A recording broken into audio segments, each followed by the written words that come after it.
Everybody ready? Okay. Greetings, everyone. I'm Congresswoman Yvette D. Clarke, chair of the Congressional Black Caucus and proud representative of New York's 9th District in the United States Congress, covering Central and Southwest Brooklyn. I want to thank my colleagues of the CBC representing the Committee on Veterans Affairs and Armed Services for their leadership and presence this afternoon. The Congressional Black Caucus has gathered today to express our grave concerns about the incredibly disturbing treatment America's veterans have received on the orders of Donald Trump and his billionaire sidekick, Elon Musk. As we are each painfully aware, in just a few short months under this administration, thousands of veterans have already lost their jobs. Thousands more have lost their access to the VA system of health care and benefits or at risk of losing it. The medical research they rely on just to survive has been decimated. And the looming cuts to food stamps, SNAP benefits, and Medicaid will increase food insecurity and make health care inaccessible to them and their families. And while I'm infuriated by the callous and destructive endeavors of this administration, above all, it is their cruel indifference to the consequences of their actions that fuels my absolute indignation at this moment. Because let's be clear and let's be real. Our veterans risk their bodies, their minds, their spirits, their futures, and their lives for our nation. Our veterans swore to serve America, and America swore to take care of them when that service ended. Due to Donald Trump and Elon Musk, that promise has been broken. And this total betrayal we are witnessing is all the gratitude this pitiful administration can muster. And now, because of Donald Trump and Elon Musk's action, veterans have become the face of this administration's cuts. Well, let me just say this to Mr. Trump and Mr. Musk. Our veterans are not a waste. They are heroes. They deserve to be respected. They deserve to be protected. Since day one of this administration, these despicable men have shown the American people who they are and who they are working for.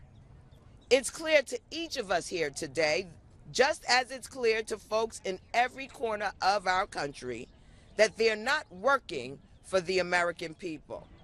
They're not working for the more than 16 million veterans across our nation, 2 million of whom are black men and women.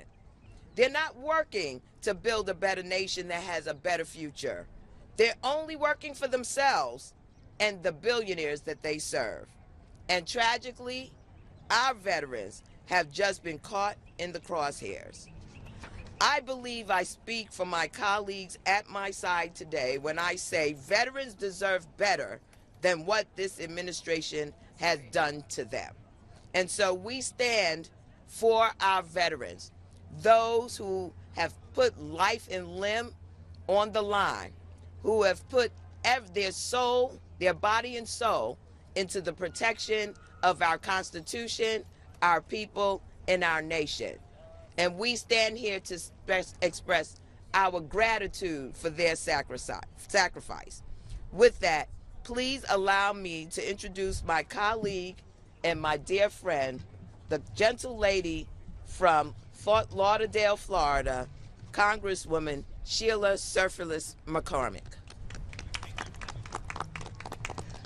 Well, good afternoon, everyone. I'm Congresswoman Sheila Surface McCormick, and I want to start off by thanking our gracious chairwoman for the Congressional Black Caucus for bringing us here today so we could talk about an issue that affects all of us, which is our veterans. Our veterans have sacrificed their life. We have an American contract with them that says that we will take care of them. When they signed up to protect our country, our way of life, we promised them that we would take care of them and their family. What we're doing right now by cutting over over 800,000 or 80,000 veterans from actually working for the VA. What we're doing by defunding the PACT Act is actually hurting all of our veterans and attacking our veterans. Let's talk about the PACT Act for a minute. We have helped so many veterans who were exposed to toxic materials actually have a chance at getting benefits. But let's talk about this exposure and how it happened. Some of our veterans went to war and they were exposed, and we have a promise to take care of them.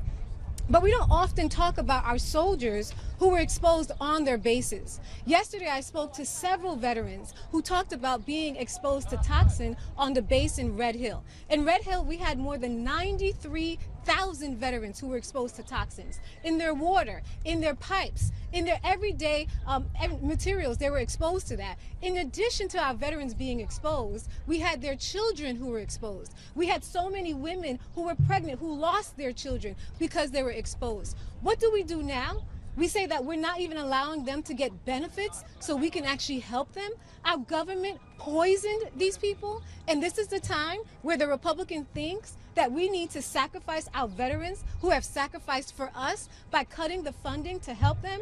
Absolutely not. This is a breach of confidence. This is a breach of their contract. But more importantly, it's repulsive that they think the best way to go about this is to sacrifice our most vulnerable. If you want to find money, let's go look at the billionaires. Let's go look at their investments. We're hearing a lot about this conversation about taking the medicine. Well, why do the veterans have to take the medicine when they sacrifice so much? Why is it that the billionaires don't have to take the medicine?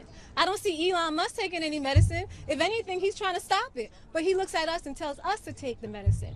We can't stand for this, especially when it comes to our black men and our black women. When we look at our women, they are 4 times more likely to have breast cancer than regular women. When we look at black women who serve in the military, the numbers are astronomical. Ask yourself, how does that happen? Is there a correlation with their service? Of course there is. And so for us to stand and act like we're not poisoning them and we don't have a responsibility to protect them is utterly ridiculous. There are better ways to go about this, and we cannot stand by and let our veterans be the sacrificial lambs. Not today and not tomorrow. And so I'm proud to stand here with our Black Congressional Caucus to actually bring our voices to this. But what we're really doing is bringing awareness. Bringing awareness to this time that we're living in, where we have Republicans who are cowering over, saying nothing. These are the people who say they love veterans, that they are veterans. So why is it now that you're spineless and you're allowing us to actually attack our veterans? We need to hold everyone to task, and everyone must actually fight back and not allow these cuts.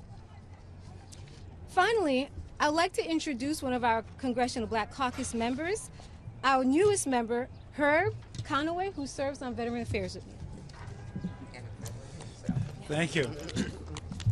Thank you. My name is Herb Conaway. I serve New Jersey's 3rd District, and I stand before you as an Air Force veteran who is taking care of veterans at the Walson, then Army Hospital, Air Force Hospital, when I served on the base. I am a practicing physician, and so I know something about the experience of veterans. I took care of them in my community and on the base where I served.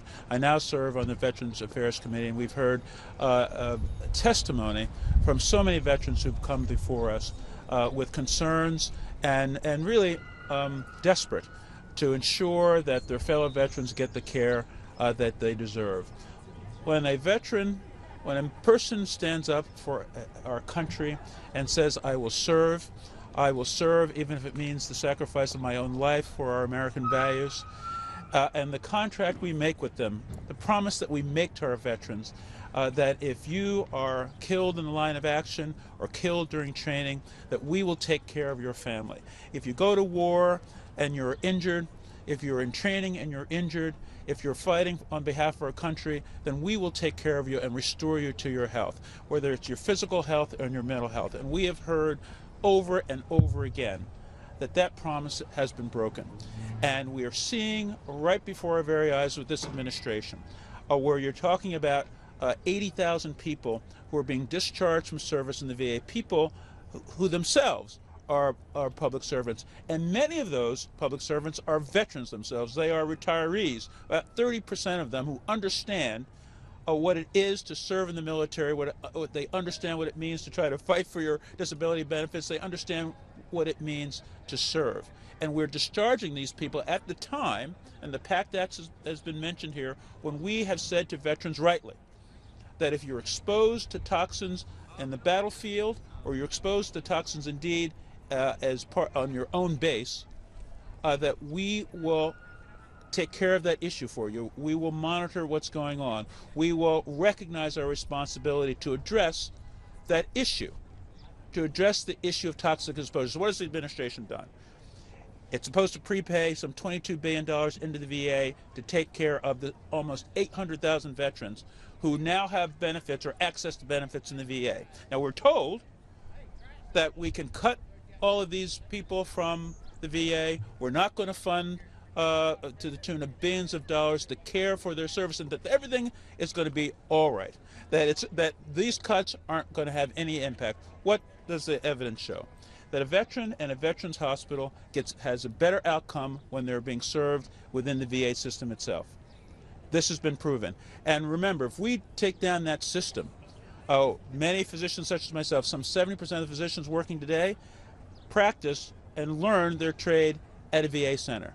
The VA is responsible for many advances in healthcare that are serving not only veterans, but for the public at large. And if we have a pandemic, if there is some new outbreak, the Veterans Administrations and their offices serve as surge capacity for the many people who might be impacted by something like COVID. So we are making a mistake. We're breaking a trust, and we stand here with my colleagues to say that we're going to try to hold this administration to account. And I'm going to end with this. We're seeing this very thing right straight across the government. All that's being done right now is in the service of making the billionaire class even richer. Their plan is to show that the government doesn't work. We're seeing this in Social Security, and so what? They can privatize these services, and they themselves and the billionaire buddy club can go in here and try to provide these services. That's what this is all about. This is about saying that workers don't count, that the care you bring to veterans we're going to disregard, and we're going to sell government billions to a billionaire. We're going to privatize services. That's what all of this is about, folks. So we're going to say no. We're going to hold them in account. We're going to fight. And we're going to need all of you to get out in the streets, to do the protests you need to do, and to make sure that these disastrous cuts that are harming our veterans do not stand. Who am I supposed to introduce? You got it? You can turn it back to me, and let me. Chairwoman, let me thank Congressman Herb Conway for really putting this in perspective as someone who is deeply embedded and has an intimate knowledge of what is happening to our veterans and what these cuts to veterans benefits and to the VA actually means in real time. I want to acknowledge that we are joined by Nakima Williams of Georgia, as well as Al Green of Texas, and ask Al if he'd like to make a few comments at this time. Thank you very much, Madam Chair and members. I especially thank the chairwoman because she has given us visionary leadership. She has made a difference in the lives of people since her arrival in Congress, and she will continue to do so. I'd like to share a brief vignette with you. I was lost in a state that I was not familiar with, and as I looked over my right shoulder for some sense of direction, if you will, I saw a sign, and the language on the sign read, "Come in and see the price of freedom." Come in and see the price of freedom. It was not a bank. It was not Fort Knox. It was a VA hospital. If you want to see the price of freedom, visit a VA hospital. See the people who have lost their limbs, who have lost their vision. See the people who are willing to make the ultimate sacrifice so that they could protect liberty and justice for all. Government of the people, by the people, for the people. Go to a VA hospital. And I want you to know that while the VA hospital is a place that we should focus on, we also should remember that a good many of those veterans have jobs working in the Postal Service. A good many of them. And when you start cutting willy-nilly arbitrarily and capriciously, you're going to injure veterans, people who were willing to sacrifice their lives. So, Madam Chair, I thank you for what you're doing. You will make a difference in the lives of those veterans. And I just pray that those veterans who are among the ranks of my Republican brothers and sisters, that they will have the courage, the intestinal fortitude, to put it in the words of Malcolm X, that they will have the chitlins to stand up to Donald Trump. Thank you very much, Congressman Green. Are there any questions? Well, thank you for joining us today, and enjoy the rest of the day. Thank you all.